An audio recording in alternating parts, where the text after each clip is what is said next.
ราบนบนอบน้อมยังพระติรัตนเกลียวเจ้าตั้งสามประการอันหมายมีพระพุทธเจ้าพระสัทธรรมเจ้าพระสังฆเจ้าอันเป็นสรณะที่เปิ่งที่เคารพนับถืออันสูงสุดในชีวิตกราบคารวะแตบใจไวยสาปุญญาปารมีธรรมพระมหาเทรานุเทระ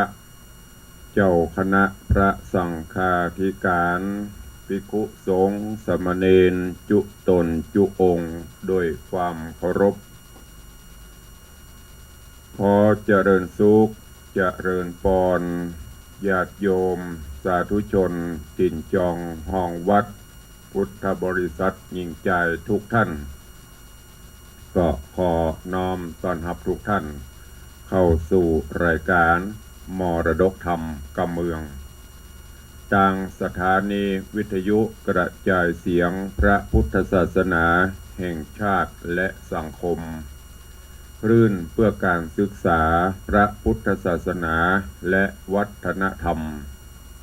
คลื่นพระพุทธศาสนาและจริยธรรมส่งสัญญาณออกอากาศณสถานีวิทยุวัดฝ่ายหินตำบลสุเทพอำเภอเมืองเชียงใหม่จังหวัดเชียงใหม่สถานีวิทยุวัดหนองกายตำบลสันปะยางอำเภอแม่แตงจังหวัดเชียงใหม่สถานีวิทยุคลื่นพระพุทธศาสนาและจริยธรรมในความอุปถัมภ์ของมูลนิธิพระบรมธาตุเจ้าดอยสุเทพระบบ FM 96.0 เมกะเฮิรตซ์สถานีวิทยุบริการสาธารณะวิทยุ CM 77วิทยุอินเทอร์เน็ตล้านนาและสถานีวิทยุพระพุทธศาสนาจังหวัดเชียงรายตลอดจนวิทยุชุมชนเสียงตามสายห่อกระจายข่าวตามหมู่บ้านต่างๆตามวัดตามว่าที่ต่างปอแก่ปอแคว้นที่ต่างสมปานเจ้าวัดได้เปิดให้ญาติโยมทั้งหลายได้รับฟังอยู่ในเวลานี้และก็ต้องขอสุมาอภัย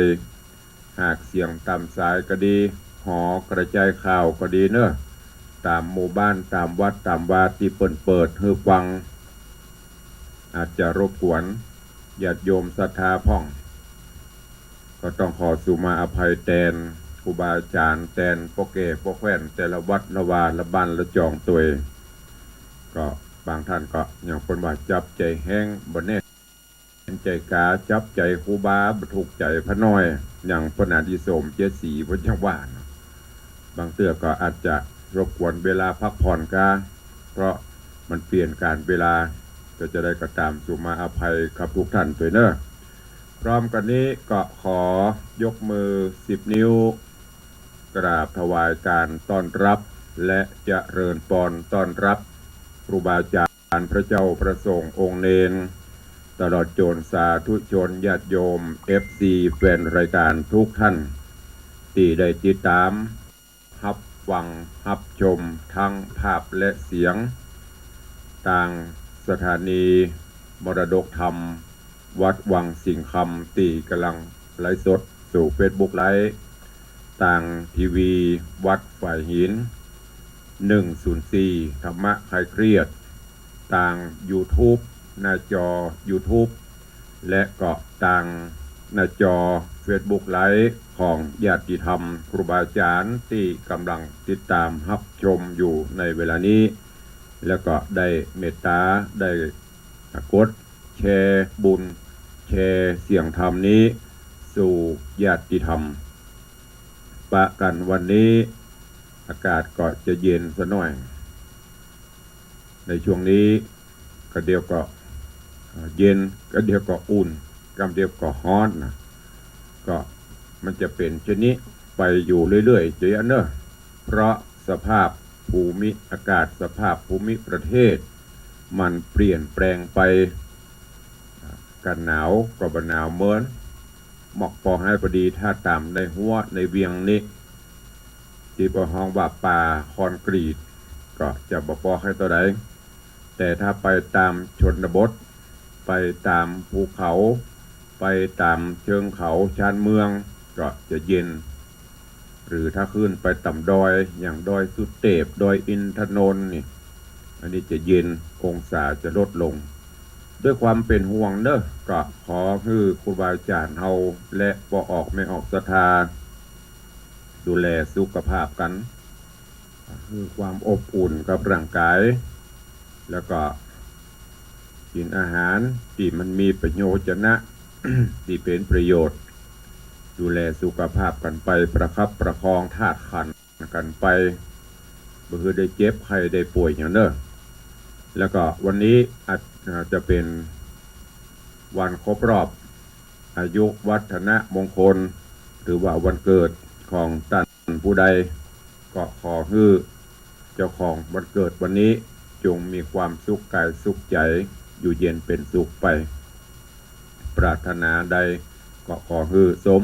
ดังความปรารถนาเหมือนกันทุกท่านทุกคนเด้อตะกี้ได้รับแจ้งจาก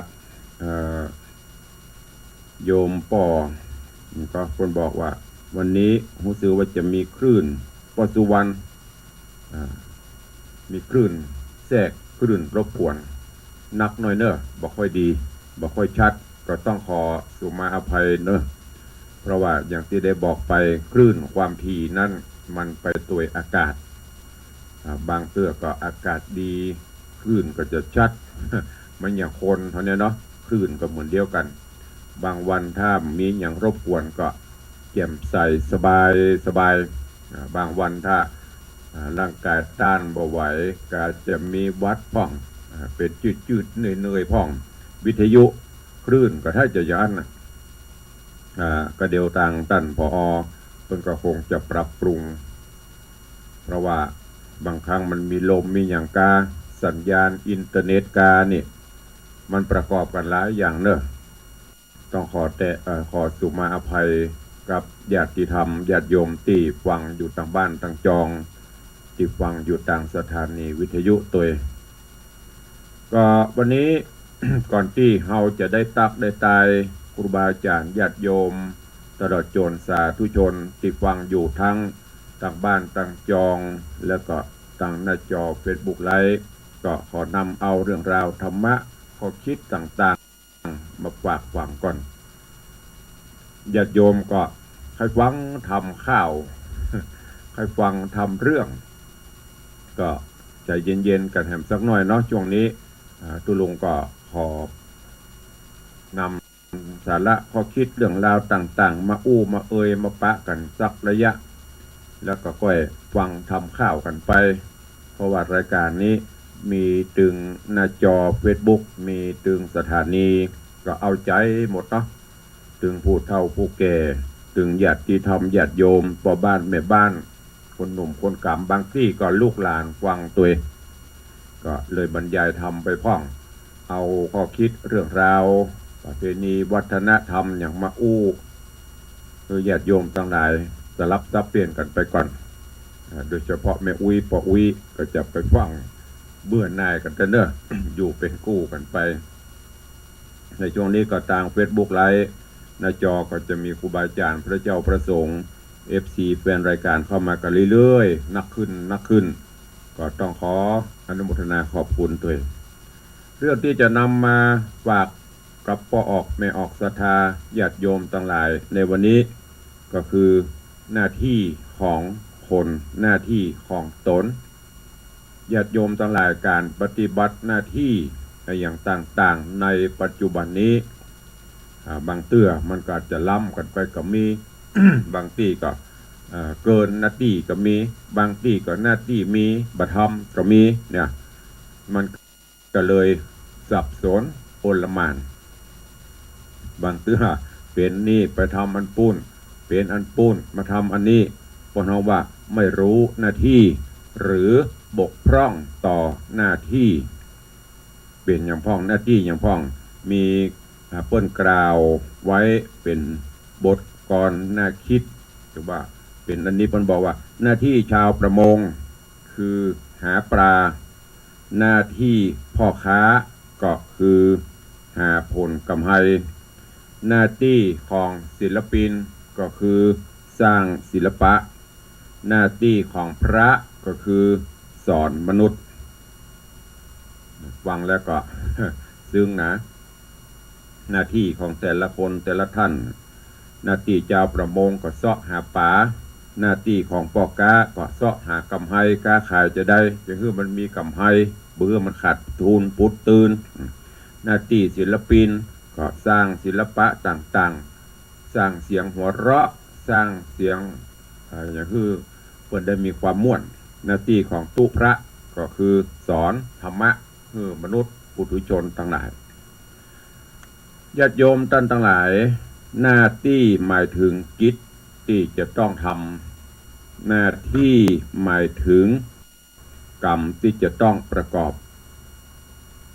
สิ่งที่รับผิดชอบหากว่าเฮาละเลยก็จะเกิดความเสียหายได้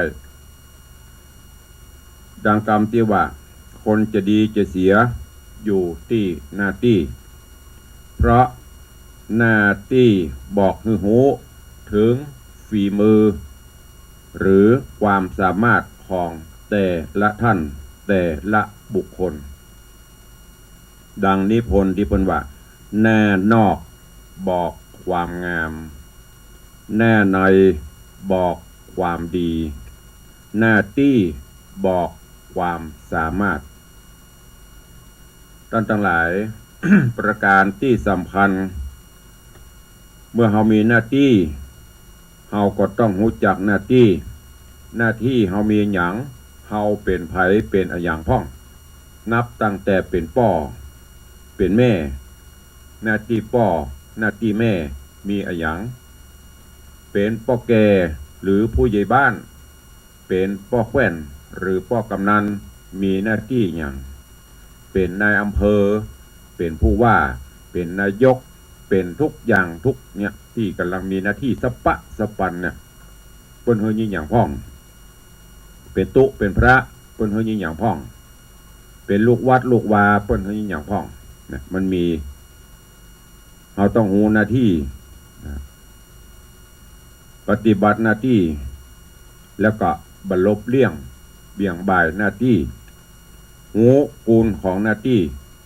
และก็บ่ก้าวไก่หน้าที่บ่ทำไปอย่างเกินหน้าที่ท่านทั้งหลายหน้าที่มีสองลักษณะหนึ่งหน้าที่ที่เป็นเองโดยธรรมชาติหน้าที่ที่เป็นเองโดยธรรมชาตินั่นก็คือเป็นพ่อเป็นแม่เป็นลูกนี่เป็นโดยธรรมชาติต้องมีไผแต่งตั้งถ้าเป็นบ่าวโสด ยังมีลูกมีครอบครัวเตื้อก็ยังเป็นพ่อเป็นแม่แต่ถ้าไปแต่งงานไปมีคู่สมรสอันนี้ก็มีหน้าที่ละเป็นผัวเป็นเมียหรือเป็นสามีภรรยาพอลูกออกมาก็เป็นพ่อเป็นแม่โดยอัตโนมัตินี่แปลว่าหน้าที่โดยธรรมชาติโดยไม่ต้องมีไผแต่งตั้งเกิดออกมาห้ามเอาผู้บ่เอาอิ่มใจมันก็เป็นโดยธรรมชาติของมันหน้าที่ที่ได้รับมอบหมายหรือหน้าที่ที่เปิ้นแต่งตั้งเช่นเป็นพ่อแก่บ้านเป็นพ่อหลวงผู้ใหญ่บ้านพ่อแก่พ่อแขว่นเป็นอธิบดีเป็นนายอำเภอจนถึงเป็นนายกรัฐมนตรีผู้บริหารสูงสุดของประเทศอันนี้ถ้าเปิ้นบ่แต่งตั้งก็เปลี่ยนได้ อย่างลูกใจถึงไอ้แซม ไปสมัครบ่หลวงเปิ้นเฮือนนับนะอันเนี้ยเจ้าบ้านบ่เอาเจ้าบ้านบ่เลือกตั้งปัจจุบันบ่ฮื้อคะแนนก็เปลี่ยนไปได้เนี่ยที่เปิ้นกำลังจะลงแข่งกันเนี่ยพรรคนั่นพรรคนี่คนนั่นคนนี้แล้วแต่เปิ้นจะเลือกแล้วแต่เปิ้นจะเอาถ้าเปิ้นบ่เลือกก็บ่ได้เป็นอันนี้เป็นต้นเขาต้องรู้ หน้าที่โดยธรรมชาติและหน้าที่ที่ได้รับมอบหมายหน้าที่แต่งตั้งคือเป็นนั่นเป็นนี้เป็นหัวหน้าเป็นอะไรอย่างต่างๆแล้วเนี่ยแต่ละหน้าที่ก็มีความหมายมีความสำคัญหมด เพิ่นบอกมีคำกรอนสอนเรื่องหน้าที่ไว้แห่มบทกรอนหนึ่งที่เพิ่นบอกว่าหน้าที่ดีก็มีหน้าชูราศีหน้าตาดีแต่ขี้เกียจคนเหยียดหยามหน้าที่นั้นสำคัญกว่าคนหน้างามหน้าตาดีหน้าที่ซามไม่งามเลยเนี่ยฟังแล้วก็ซึ้งนะหน้าที่ดีก็มีหน้าเป็นอย่างโอ้ลูกเป็นนายอำเภอจ้ะ ลูกเป็นผู้ว่าจ้ะพ่อแม่ก็มีหน้ามีตาหรือคนที่เป็นโอ้ประเด็นเนี่ยการอย่าน้องผมเป็นนายอำเภอครับตอกสง่าผ่าเผยหรอเนี่ยการอย่าน้องโอ้ประเด็นอย่างนัดตกงานไปทันเกิงสง่าราศีบ่มีเนี่ยเปิดเถบอหน้าที่ดีก็มีหน้าเป็นนั่นเป็นนี่พอสังคมพอประเด็นนี้จะเอาจากนั้นหรอหน้าตาดีหล่องามสวยแต่ขี้ค้านคนก็เหยียดหยามเอากูจะได้เฮ้ยหน้าตาจัดดีขี้ค้านการยังกับบัญญัติแล้วก็นั่งเล่นเฟซแล้วก็นั่งเล่นไลน์มีสตางค์ใจเนี่ยจะได้หน้าตามันว่าเพิ่นก็เหยียดก็หยามหน้าที่นั้นสำคัญกว่าคนหน้างามคนหน้าที่เพิ่นดีบางพ่องพอดคนงามแต่บ่มีการมีหน้าที่อย่างสักอย่างเป็นหน้าที่มีหน้าที่มีตำแหน่งเนี่ยมันก็สำคัญแต่ก็ ถ้าเฮามีหน้าที่แล้วเฮาบ่ฮู้มันก็ตกนะไปก็บ่ฮู้ความสำคัญหน้าตาดีหน้าที่ซามไม่งามเอ่ยหน้าตาดีแต่ไปเนี่ยการเนี่ยงานที่เปิ้นบ่ค่อยนี่กันนี้เด้ออย่างที่เฮาฮู้กันนะอันเนี้ยบ่งามเพราะนั้นญาติโยมทั้งหลายหน้าที่แต่ละอย่างน่ะเฮาต้องปฏิบัติให้มันดีที่สุดอย่างหน้าที่พ่อแม่ที่จะพึงปฏิบัติต่อลูกอันนี้พ่อแม่กูคนทำโดยอัตโนมัติอยู่ละห้ามบ่ฮือลูกได้กระทำความชั่วพ่อแม่ที่ไหนจะไปฮือลูกอีละกูว่ามึงไปก้ายาไอ้ละไปก้ายาไปเป็นโคอันอย่างต่างๆที่มันบดีนะคงมีภัยกะพ่อแม่คนใดที่มาแนะนำเนี่ยห้ามบ่ฮือลูกทำความชั่วป้องกันห้ามปรามบ่ฮือประพฤติปฏิบัติต่างเสียหายนี่คือหน้าที่ของพ่อของแม่ คือตั้งอยู่ในคุณงามความดีชี้แนะชี้นำปฏิบัติตนปฏิบัติตัวคืออยู่ในศีลกินในธรรมคือรักษาประเพณีวัฒนธรรมอันดีอันงามไว้คือศึกษาศิลปะวิทยาก็คือส่งเสริมอย่างที่ตุลุงเคยเล่าให้ฟังวันก่อนนะโรงเรียนบ้านนอกบ้านนายุบเป็นลายเป็นตีก็เพราะพ่อแม่กับใครให้ลูกได้มีการศึกษาห้ำเรียนที่ดีส่งเสียไปโรงเรียนไหนดังโรงเรียนไหนเด่นกล้าเทิมแปลงอะไรผมว่าส่งไป เพื่อให้ลูกได้ศึกษาทั้งคดีโลกทั้งต่างโลกต่างธรรมหากู้หาครองที่ดีที่งามเลือกกู้เลือกกิมที่ดีที่งามเหมาะสมข้อนี้นี่เดี๋ยวนี้ไม่ได้เลือกละเขาเลือกคนเดียว เมื่อก่อนนี่เพิ่นจะเลือกพอหรอกลูกเต้าก็จะฟังกำปอกกับแม่มอบทรัพย์สมบัติให้ในการละที่สมควรข้อนี้ก็เหมือนกันเดี๋ยวนี้มีมอบให้ละมอบให้ก็ไปขายหมดแปรสภาพไปหมดที่ตุลุงเคยบอกมาก่อนนี่โอ้เลือดตาบักกระเด็นจะบ่ขายหัวลูกมีที่อยู่ที่กินรักษาผืนทรัพย์สมบัติสืบกันมาปัจจุบันนี้มันก็แปรไปตามกาลเวลาแต่ว่าอันเนี้ยคือหน้าที่ของพ่อของแม่หลักๆที่สำคัญก็คือชี้แนะชี้นำบ่ให้ลูกไปนอกคอกบ่ให้ลูกไปสร้างอย่างที่มันเสียหายเสียชื่อเสียเสียงอันต่อมาหน้าที่ของลูก พ่อแม่ได้เลี้ยงได้ดูมานี่ตุลุงก็เคยบรรยายให้ฟังเคยเทศให้ฟังหน้าที่ของลูกที่จะทำต่อพ่อต่อแม่เปิ้นได้เลี้ยงเขามาแล้วก็ต้องเลี้ยงเปิ้นตอบจะไปป่วยประเดี๋ยวนี้โอ้ลองสังเกตพอสถานสงเคราะห์คนชราสร้างขึ้นพุทธขึ้นอย่างดอกเห็ดเมื่อก่อนบ่มีกับมิตี้เดียวข้างวัดสายมูลสายมูลเมืองประเด็นนี้ปโตที่ไหนก็มีแม่แตงแม่ริมก็มีสปะอาป่อแม่ไปฝากคนปุ่นเฮียอย่างเฮาหันในทีวีในอย่างก็ที่เปิ้นเอาเล่นที่เปิ้นเอาออกแสดงฟังลูกเต้าอยู่อย่างราชาเอาป่อเอาแม่ไปป่วยสถานสงเคราะห์คนชราปุตมีเวลาได้พอบ่มีเวลาได้กวยตั้งฝ่ายอีป่อยแม่เขาก็ไม่ได้ยินโอ้กลางกูหูจะอีนะกลัวคิดเต่าญาติหูดังเนี่ยต่างคนก็ต่างจะน้อยอกมองใจเพราะฉะนั้นถ้าประจำเป็นบัญญัติแต่ก็ดูแลป่อดูแลแม่เพิ่นได้เลี้ยงเขามาละตั้งแต่อยู่ในปฏิสนธิในต้องในคันบุญกว่าจะพดออกมาเลี้ยงแหมพ่อแม่ก็บ่ได้ฮู้เพราะมันบ่มีประหลอดวัดว่าลูกเกิดมาใหญ่มาจะเป็นจะใดมันจะทรยศละปีจะเนรคุณจะได้พ้นกับหูก็เลี้ยงไปแต่นั้นก็ลูกถึงแม้จะพิกลพิการเพิ่นก็เลี้ยงเมื่อเป็นเช่นนี้เฮาก็ต้องเลี้ยงพ้นตอบดูแลเอาใจใส่เลี้ยงตึงกายเลี้ยงตึงใจอันต่อมาช่วยกิจการงานต่างๆของพ่อของแม่หันพ่อหันแม่เนี่ยการอย่างก็ช่วยอย่างประเดี๋ยวนี้ก็คงได้มีละพอดมาก่อนนะเพิ่นเนี่ยให้ใส่นาแต่ปัจจุบันนี้ก็ได้ยี่อย่างละปิ้นตะลีนไปละปิ้นจะได้ต้องมาคอยเลี้ยงหลานเลี้ยงเหลนลูกไปทำงานมีลูก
ลูกเต้าปัญญาการมีหลานก็มาคือป่อคือแม่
ภาพกันมีความอบอุ่นกับร่างกายแล้วก็กินอาหารที่มันมีประโยชน์นะ ที่เป็นประโยชน์ดูแลสุขภาพกันไปประคับประคองธาตุขันธ์กันไปบ่คือได้เจ็บใครได้ป่วยอย่างเนอะแล้วก็วันนี้อาจจะเป็นวันครบรอบอายุวัฒนมงคลหรือว่าวันเกิดของท่านผู้ใดก็ขอให้เจ้าของวันเกิดวันนี้จงมีความสุขกายสุขใจอยู่เย็นเป็นสุขไปปรารถนาใดก็ขอให้สมดังความปรารถนาเหมือนกันทุกท่านทุกคนเนอะตะกี้ได้รับแจ้งจากโยมป่อก็คนบอกว่าวันนี้รู้สึกว่าจะมีคลื่นปสุวรรณมีคลื่นแทรกคลื่นรบกวนนักหน่อยเนอะบ่ค่อยดีบ่ค่อยชัดก็ต้องขอ